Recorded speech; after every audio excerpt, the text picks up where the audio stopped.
Hello all my Convenients and welcome to a new catch-up vlog for Once Upon a Time. The final one, the final of the 9 episodes that I've already watched before I get back into discovering Once Upon a Time and once again begin the journey, or rather continue the journey to watch the entirety, most likely, of this show that apparently it's had its ups and downs, but it's a really good show that people enjoyed to the end. To varying degrees. But, again, today I'm going to be watching True North, and in case you're wondering what the heck is going on up here, yeah, today is a frizzy day. A very frizzy day indeed. No gel, nothing like that whatsoever, so it is a mess. It's unapologetically a mess, so enjoy the fuzz while you can. But let's get started with True North, and I'll see you after the cut, whenever that is. Oh, Hansel and Gretel, witch's house, made of candy. And once again, the ultimate Wolverine versus Hulk. Okay, so True North.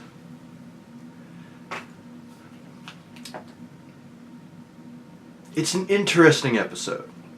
Very interesting. It's like it kind of feels like the first episode to kind of put on the brakes and like really slow things down overall, because up until this point it feels like everything is really focused around Emma, all the major players when it comes to Storybrooke.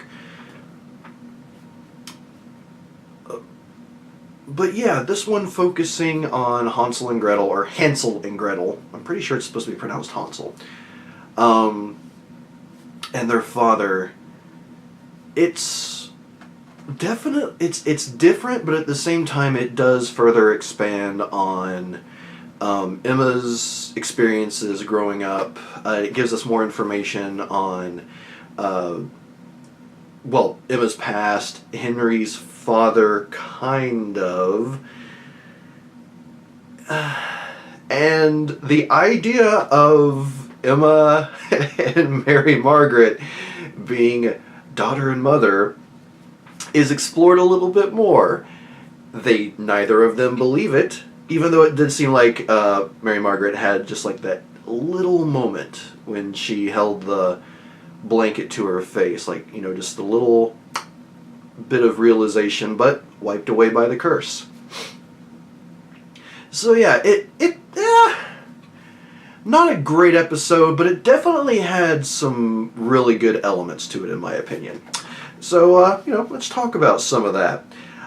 To start off with, the way the episode started, appropriately enough, with Ava and Nicholas meeting Henry, and then basically using him to try and sneak some candy out. I honestly expected Henry to have some sort of animosity or anger toward them, because it seemed like Ava was being like truly nice. She was truly trying to invite Henry to go along with them and, possibly be friends. But then obviously it didn't work out that way. They were using him to try and get candy and a few other things out. So I guess I'm a bit disappointed that they didn't touch on that at least a little bit, with the kids at least apologizing to him. But again, it's not the biggest aspect of the episode. It is just something I wish had been there. But that scene also introduced us to, I forgot to write his name down, but what I can only assume is Sneezy the Dwarf, because of the fact that, one, he spoke with a very nasally tone the entire time, and don't get me wrong, I know there's some people who, they just have a higher tone to their voice, but there's also the fact that he was sniffling and sneezing quite often throughout the scenes he was in, or at least the first scene. So Yeah, I'm gonna guess there that Sneezy is the pharmacy slash drugstore owner guy. Sure. um, Next, something that honestly did confuse me a little bit, but it makes more sense now that I've watched the entire episode. But as far as Emma's superpower, I thought that maybe this was one of those times where the creators sort of forgot to employ it, but not so. Obviously, she did know when. I got to remember to say Ava. Ava was lying to her and caught on to that whole situation. But the thing that confused me was at the beginning, when Emma saw that they had, one of the things they were trying to steal was toothpaste. She said, "You guys are just trying to help out, aren't you?" And Ava said, "Yes." And it's... I took it as a lie at first because, like, they're trying to help, or it's said in a way that they're just trying to help their family. But when in reality it's pointed out, or we find out that Ava and Nicholas are on their own, it's not necessarily a lie because they were doing it to help themselves. They're the only family they had at that point. So even though, yes, they were lying about their parents, they weren't lying that they were just trying to get necessities to help out. So yeah, a little bit of gray area there, and if you get really super detailed, I'm sure that, some loopholes could be pointed out, or some holes in the logic, rather. But on the whole, I feel like it did hold up. As far as this instance of, Emma's superpower. Now, after that, one thing that I am definitely very interested in is Mr. K, or the guy at the records office. Now, he had a very long name that I cannot remember, and in fact, everyone else calls him K. Who is he? Who is K? I can only, again, this is another character, I can only assume that their identity will be pointed out at some point. But it does bother me a little bit. Like, I tried to think of any possible relation that the long name might have to fictional characters, fairy tale characters, or even just sort of a record keeper from some of the old stories, and I can't think of any. So if you want to point out yes or no, it's like, we do learn more about Kay. Let me know in the comments, but obviously don't spoil it. If yes, don't say what it is. If no, then, well, I don't have to worry about it anymore. Simple as that. And then there's another thing here that really sort of blossoms into a lot of other aspects about this episode, but to a degree, it seems like Regina is legitimately actually trying to help. As yes, she doesn't have the same experiences in the adoption system as Emma. She doesn't know about that. And in fact, Henry never really spent any time in the system, thanks to Mr. Gold, clearly. And she and Regina got Henry because of that. But even though she knows who they are, she still has her memories from the Enchanted Forest. It does seem like there is just a little bit of... She is actually trying to help the kids in a way. She doesn't care if they get separated. She's not really concerned with finding their father. Again, extended from the story that we get in parallel of this episode. But it does seem like she's not necessarily doing it out of malice. She's doing it to essentially kind of get the kids out of her hair. So she's not doing it for good reasons, but she's not doing it out of animosity. She's not doing it out of evil. At least that's the perspective I take on it. But then, of course, in the Enchanted Forest, or more specifically in Regina / the Queen's Castle, something jumped out to me that, again, I don't know if I thought of this or mentioned it in the original Discovering episode, but it seems like the Queen legitimately wants children. She wants a family.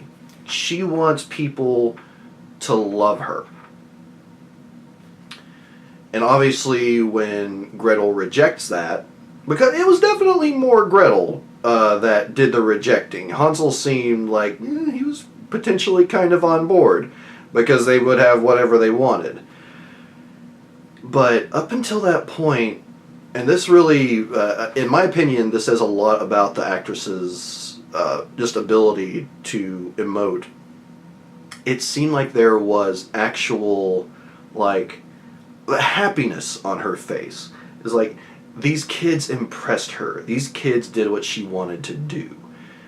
So she wanted to take them in. She wanted to adopt them, so to speak. Now, yes, she did obviously do the whole setup where she took the father and put him in jail. But part of that may have been, one, to get the apple, two, to possibly see if these kids might be worthy of being her children. Because she said that she sent other kids to do the same task and none of them returned. Had they returned, would it have been a similar situation where she would have asked them to stay and live in the castle with her? It's because whatever it is that Snow White took away from the Queen, the Queen's true love, or, I mean, that's the only thing that makes sense, really. Actually, I think they kind of specifically said that at some point. Can't fully remember. But, yeah, it really does seem like she wants that family. So, the fact that Regina has Henry, she specifically wanted a son. She wanted a kid, and she adopted that kid. Shows that, yeah, she does want a family. And obviously it's not working out very well for her right now. And even the kid that she has raised thinks / knows she's evil. There is still that part of her that wants to have someone that loves her, wants to have someone that cares for her. And even though, I mean, even going back to Graham, yes, he was her sex slave. A slave in many ways that are messed up. But while there may not have been love, she had feelings for him. And it seems that since whatever or whoever it was that was taken away from her, she's been trying to find a way to fill that hole in her heart that Snow White presumably left.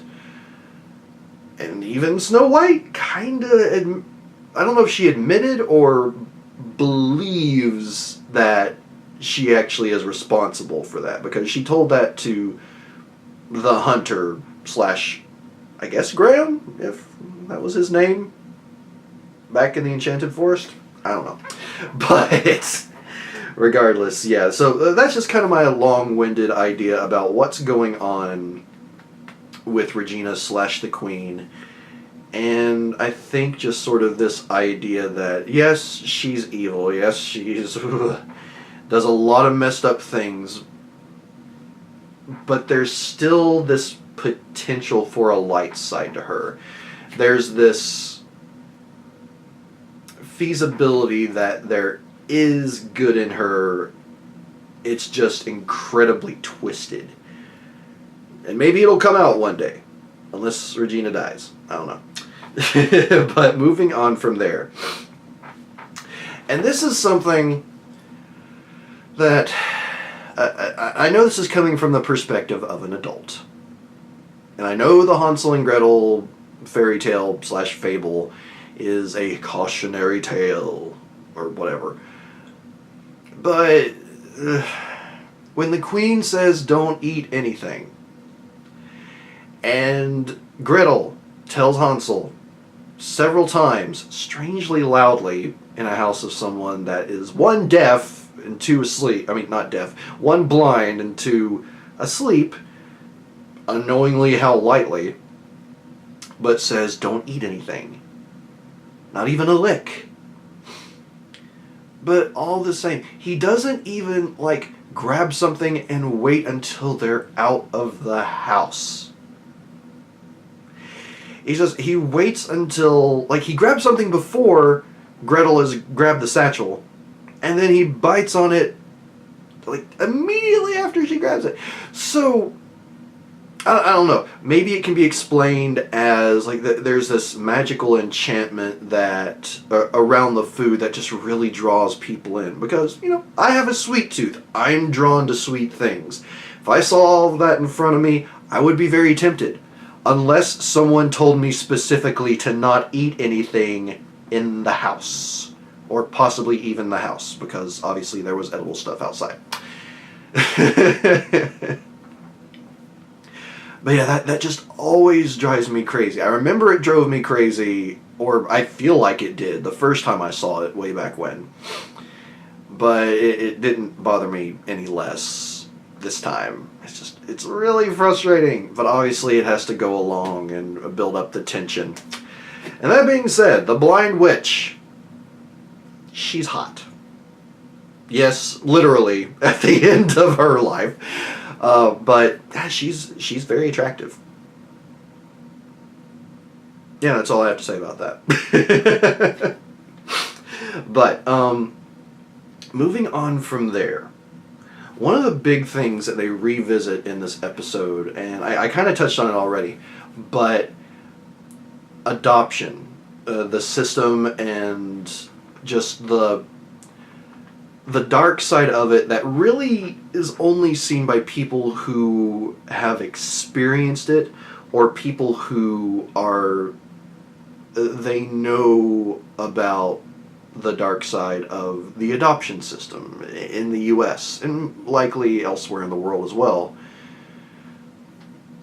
But it's a really powerful theme that clearly is going to continue, at the very least, throughout the rest of this season, possibly into the others. I guess it just depends on how long until all that's resolved. But, yeah, it just really, every time Emma spoke about it in the episode, you could feel the emotion behind her voice. You could, in her face, and the actress is like, she does an excellent job of, like, you know, just putting the emotion into her voice, especially when the father shows up to help fix the car, and just the tears that flow. It's like, even, I think it might have been just one individual tear that built up. Like, it's just a very well done set of scenes. Again, every time Emma spoke about adoption, being in the adoption system, was so well done. So yeah, I really, really like that. And it's a continuing theme for this show that I'm interested to see what else they're going to do with it as the show goes along. Especially when it comes to Emma eventually, because I'm sure she will, eventually having to tell Henry, or explaining why she lied when Henry finds out that she lied about his dad. And also, I'm interested to find out if they explain it, who his dad actually is, why, well, I mean, he may just be a scumbag, pure and simple as that, but finding out more about him, I mean, obviously the reason why she lied is to give Henry some hope, but, I don't know, it just, I don't like the fact that she lied to him about it, and I feel like it is going to come back to bite her in the butt. Whether she's the one who admits it to Henry or not. Only one way for me to find out on that regard. But, when another thing, Mr. Gold, and his brief appearance in the episode, it's always amazing to see Mr. Gold / Rumpelstiltskin, Rumpy Pumpy. But, one of the, like, just truly chilling moments, and it's proof that Gold truly does remember. Now, one commenter said that, or maybe a few commenters said, that the theory is that Gold didn't have any memory of the past until he heard Emma's name, because that was his get out. That was the information he got from Snow White. And it's sort of his way of counteracting the curse. So, at this point, it's absolutely clear, if there was any doubt whatsoever in the past, that he does have those memories because of the blank card. And not only does he have those memories back, but he is very knowledgeable. He knows so much more than one might think. I mean, obviously both in the Enchanted Forest and also in the World Without Magic. So, it just really builds up this idea for me of just further Mr. Gold is one of the real bad guys here, but is he the real bad guy of this season? I mean, Regina is clearly the big bad. And Mr. Gold is also a bad guy, but will that come into action this season, or will that not be until the future? Only one way to find out, I guess. And that is for me to keep watching. Oh, but speaking of the World Without Magic, now obviously the True Love's Kiss that happened with Graham, where he got all of his memories back, that was a bit of magic. It could be explained away as the curse itself, like, being counteracted by Emma. But in a world without magic, the only magic that seems to really be there for the most part is the curse and what it affects, like the clock and the fact that time never moved forward in Storybrooke until Emma came along. But when the father shows up to, again, help with the car that's not really having any issues, the compass turns toward where the father is. So is there indeed some magic in the World Without Magic? Maybe not full-blown, but magic to a degree. Small amounts. Like, nothing, like no one can throw fireballs or anything like that, but small enchanted objects might still have their effects to them. I don't know. It's just a thought there. And I'm really interested to see if more of those come up, if more of these enchanted objects, including, but not limited to, Rumpelstiltskin's dagger. It has to exist somewhere. I can only assume it's in Mr. Gold's shop. But where? And if someone gets a hold of it, would they have control of Rumpelstiltskin / Mr. Gold / the Dark One? I don't know. But one final thing, and obviously it's the biggest cliffhanger for this episode at least, and possibly, again, other than the continuation and learning more about, or learning about Henry's father to a degree, someone new shows up. And there are no strangers come to Storybrooke, seemingly until now. Or if it's not someone who is a stranger to Storybrooke, who are they and where did they come from? Where have they been around Storybrooke all this time? Obviously, the only way for me to find out is to move forward to episode 10, 7:15 a.m., and begin once more discovering Once Upon a Time, which I'm very much ready to get back into. I don't think I'm going to go back and rewatch my thoughts on those episodes that I recorded before. The only one I may would be True North, just to see what I said before I left off and sort of compare it to what I think now. But overall, I'm moving forward with this new mindset, with this new outlook on the show, or at least this current outlook on the show. And the next time you see a video on Once Upon a Time on this channel will be a brand new Discovering Once Upon a Time, and it will be edited by the awesome Melina. Thank you again, Melina. And yeah, I'm very, very interested to see where it goes from here. So everyone, thank you so much for being here for the Ketchup Vlogs. You know, the red stuff you put on fries. No, not that kind of ketchup. Catching up with the show. Catching back up to where I was. And I have a feeling that this kind of format is something that I'm going to be bringing back to the channel for the most part, because it has reminded me a lot of how I used to do the Discovering episodes. And, you know, if you haven't seen one of my update videos from fairly recently, thanks to a lot of legal stuff having to do with copyright and, what is it, Article 13 from the EU, a lot of stuff is probably going to get harder and more difficult to be able to do reaction videos for. So I will still be doing them to whatever degree I can, but you'll be seeing more of this format in the future. Whether it's catch-up vlogs or just reviews in general. But yeah, I'll leave it off there. Again, thank you everyone for being here for this run-up, and I will see you for the next episode of Discovering Once Upon a Time.